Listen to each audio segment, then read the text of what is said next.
All right, Raider Nation, buckle up because this one's going to be a ride. The Las Vegas Raiders are heading into one of the toughest environments in all of football, Arrowhead Stadium, to take on their biggest rival, the Kansas City Chiefs. Now I know, just hearing Arrowhead makes some fans sigh and think about all those tough losses. But hey, this game has the potential to flip the script if the Raiders show up with the same fire they had on Christmas last year. Remember that? Nobody gave them a chance. And yet they came out swinging and stunned Kansas City right in front of their own fans. That's the kind of energy this team needs to bring again. Let's talk about what it's really going to take to pull this off. Starting with the quarterback position, Geno Smith's got to protect that football like it's gold. I get it, turnovers have been the story of his season. 10 interceptions already, which leads the entire league. But this can't be one of those games where you're gifting Mahomes and that offense extra possessions. The Chiefs' defense is allowing a little over 240 yards per game through the air, and that's an area the Raiders have to exploit. Geno doesn't have to be Superman. He just has to play smart, efficient football. Take what the defense gives you, stay patient, and for the love of all things silver and black, don't force throws into double coverage. If we're being real, the Raiders' key to victory starts with the ground game. Ashton Jenney needs to have another monster day. 25 touches last week showed exactly what this kid can do when the ball keeps finding his hands. He's strong, he's quick, and he runs angry.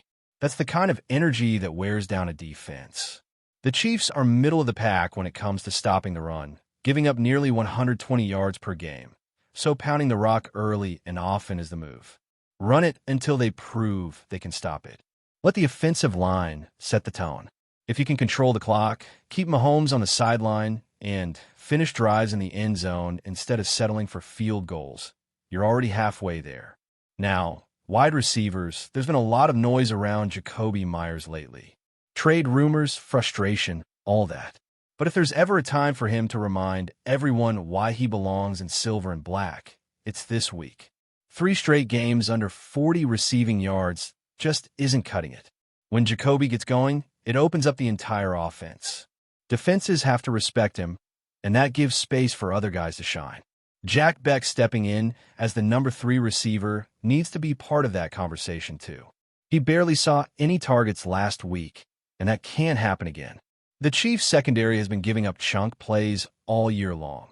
This is the perfect chance to stretch the field and make them pay. And come on, no touchdowns yet this season for number 16? That streak has to end on Sunday. The offensive line's another story that deserves attention. They've had their struggles, sure, but DJ Glaze has quietly been one of the bright spots. He looked composed, even when things around him broke down. Now the real challenge comes in the form of Chris Jones. Even though he's not putting up the same numbers we've seen in past seasons, you can never sleep on that guy. His interior pressure changes games. The Raiders' front has to hold strong, keep Geno upright, and open those lanes for Jenney.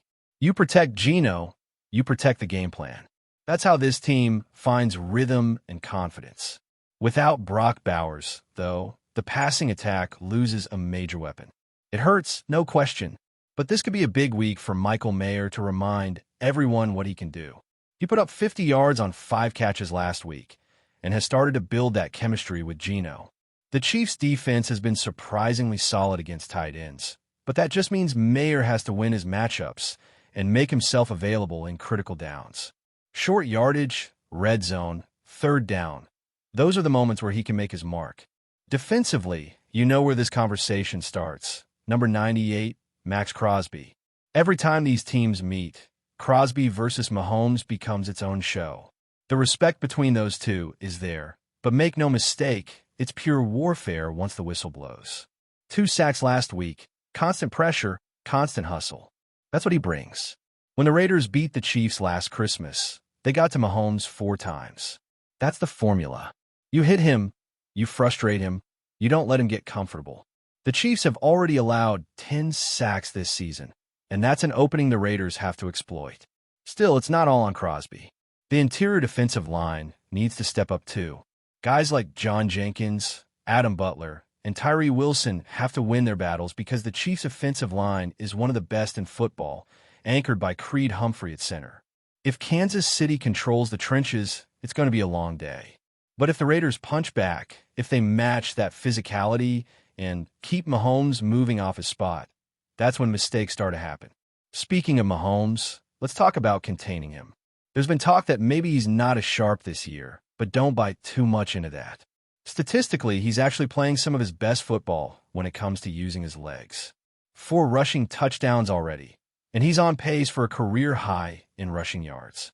He's extending plays, picking up first downs, and turning broken plays into backbreakers.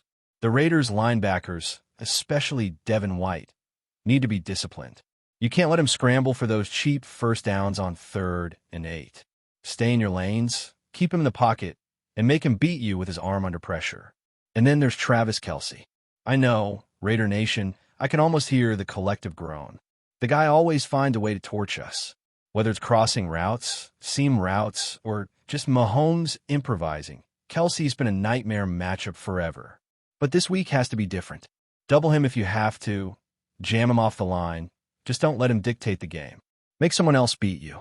Rashee Rice, Xavier Worthy, Hollywood Brown, they're good, but they're not Kelce. Shut down 87, and you take away Mahomes' safety blanket. In the secondary, Eric Stokes is the one to watch. If the Raiders mirror the game plan that worked against Buffalo, where Stokes locked on to Stephon Diggs, they might just have a shot to limit the big plays. Because that's what kills you against Kansas City. It's never the dink and dunk. It's that one busted coverage that goes for 60 yards. The Raiders can't afford that. Communication has to be perfect. And please, no more blown assignments deep in the middle. That's been haunting this defense all season. Isaiah Pola-Mao has been targeted over and over, and opposing offenses know it. If the coverage scheme stays the same, it's time to at least make sure the execution matches. Cover 3 can work if everyone's where they're supposed to be, but if there's even one hesitation, Mahomes will find it and exploit it. You can't give him that. Special teams? This one's simple, no mistakes. Daniel Carlson has been reliable, but you don't want to rely on him too much in Arrowhead. You can't trade field goals for touchdowns against Mahomes. It doesn't end well. Every drive has to end in 6. Punt coverage, kick returns, all that has to be clean. Because in games like this, one missed tackle or one bad punt can completely flip momentum. At the end of the day, I know this season has tested fans' patience. The ups, the downs, the inconsistency, it's been rough. But a win in Arrowhead changes everything. It doesn't matter what's happened the past few weeks. If the Raiders walk out of that stadium with a victory, the entire narrative shifts. That's the beauty of rivalry games. It's more than just another matchup. It's pride, it's payback, it's a statement. Now, when we shift our focus a bit deeper into the defensive side, the story really becomes about how the Raiders can keep the Chiefs uncomfortable for all 4 quarters. You already know that Patrick Mahomes is the master of chaos. He loves to create something out of nothing, rolling to his right, spinning left, dropping 20 yards behind the line, and still finding a receiver streaking open. The key for the Raiders is not just pressure, it's controlled pressure. You can't let him escape the pocket cleanly. That's where the linebackers have to earn their paycheck. Devin White looked like a man possessed last week, flying all over the field. But this matchup is about patience as much as aggression. If you overpursue Mahomes, he'll make you pay. Stay disciplined, keep your eyes on his hips, and don't let him bait you into jumping early. The interior rotation will also have to stay sharp. The Chiefs love to disguise their run looks, but they'll hit you with that quick draw or inside zone right when you think a pass is coming. Isaiah Pacheco isn't the flashiest back, but he runs like every play is personal. The guy's pure effort.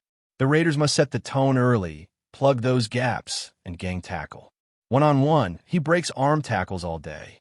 When you have guys like Thomas Booker or Adam Butler in those trenches, it's not just about beating blocks. It's about controlling leverage, forcing second and long, and making Mahomes operate in predictable downs. But maybe the biggest storyline defensively is mentality. The Raiders have often looked hesitant in big games, like they're waiting for something bad to happen. That can't happen at Arrowhead. Every player has to play like they believe they belong there. No fear, no hesitation, because Kansas City feeds on that doubt. Mahomes and Andy Reid are masters at sensing weakness and attacking it again and again until you break. The Raiders can't give them that chance. From the first snap, it has to be attitude and energy. Max Crosby is already that heartbeat, but others need to rise with him. And look, as much as the focus is on stopping Mahomes, there's also the psychological battle of not getting sucked into the Chiefs' tempo. Kansas City likes to dictate rhythm. Quick passes, misdirection, a little pre-snap motion to get defenders thinking instead of reacting. The best way to counter that is to make them uncomfortable. Throw in some disguise coverages. Send pressure from unexpected spots. Make Mahomes second-guess what he's seeing. Even if you don't sack him every time, make him feel you. Every hit, every hurry, every knockdown adds up. That's how you were down a team that's used to controlling everything. And let's talk about Travis Kelce again because, let's be real, this guy is the biggest headache in the division. The connection between him and Mahomes is telepathic at this point.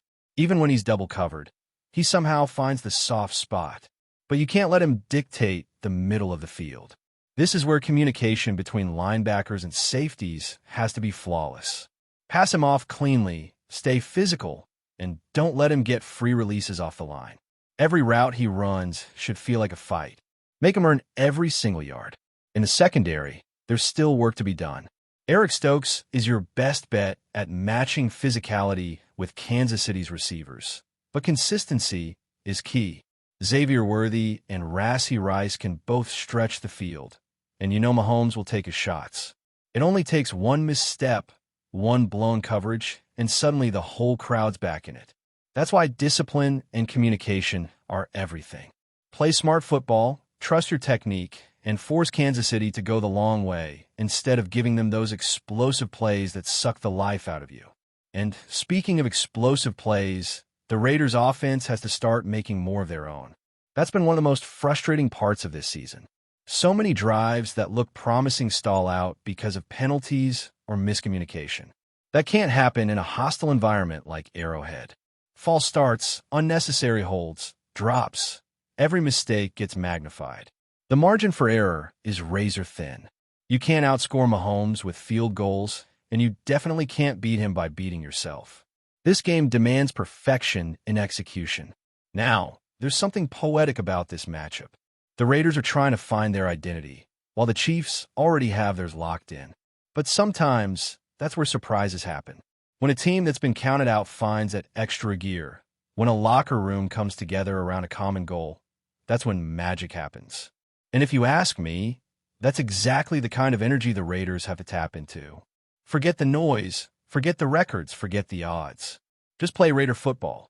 Physical, fearless, and relentless. Before we continue, don't forget to subscribe to our channel and give this video a like. Your support helps us keep bringing you the latest updates on our Las Vegas Raiders. And don't be shy. Drop your thoughts on the news in the comments below. The Las Vegas Raiders are reportedly making waves in the NFL rumor mill once again, and all eyes are on one familiar figure, Josh Jacobs. Sources close to the team hint at a blockbuster homecoming, as whispers suggest that the former Raider star is set to return and reclaim his spot as the team's undisputed RB1. While nothing has been officially confirmed, the buzz is enough to send the silver and black faithful into a frenzy. Jacobs, who has long been a fan favorite in Vegas, has always embodied the grit and determination that Raiders football is known for. Since his departure, rumors have swirled about his potential return, with many speculating that both sides have been quietly negotiating behind closed doors. Insider chatter hints that the team sees Jacobs as the cornerstone of their backfield once more, a move that could dramatically reshape their offensive strategy heading into the next season. The excitement around this potential reunion goes beyond just stats. Fans recall Jacobs' breakout seasons, his ability to break tackles, and his knack for making highlight reel plays when it mattered most. His presence on the field doesn't just change the game, it changes the mood of the stadium, turning Allegiant Field into a fortress that feels almost unstoppable. The mere possibility of Jacobs donning the Raiders' silver and black again has already sparked heated debates on social media, with supporters and skeptics weighing in on how this move could impact the team's playoff chances. While coaches and management remain tight-lipped, Insiders hint that a deal could be closer than anyone expects. If Jacobs does return, it won't just be a story of a player coming back. It would be a statement, a declaration that the Raiders are serious about building around proven talent. As the NFL offseason continues, this rumor is the one that keeps fans talking, speculating, and dreaming about a backfield that could once again be anchored by one of the game's most dynamic running backs. Stay tuned, because if Josh Jacobs really does return to Las Vegas, the Raiders' narrative for the upcoming season could change overnight, and the rumor mill might just be the loudest it's been in years. That's it for this update. If you enjoyed the video and want to stay updated with exclusive news about our Las Vegas Raiders, be sure to subscribe to our channel and hit that like button. We can't wait to hear your thoughts in the comments. See you in the next video.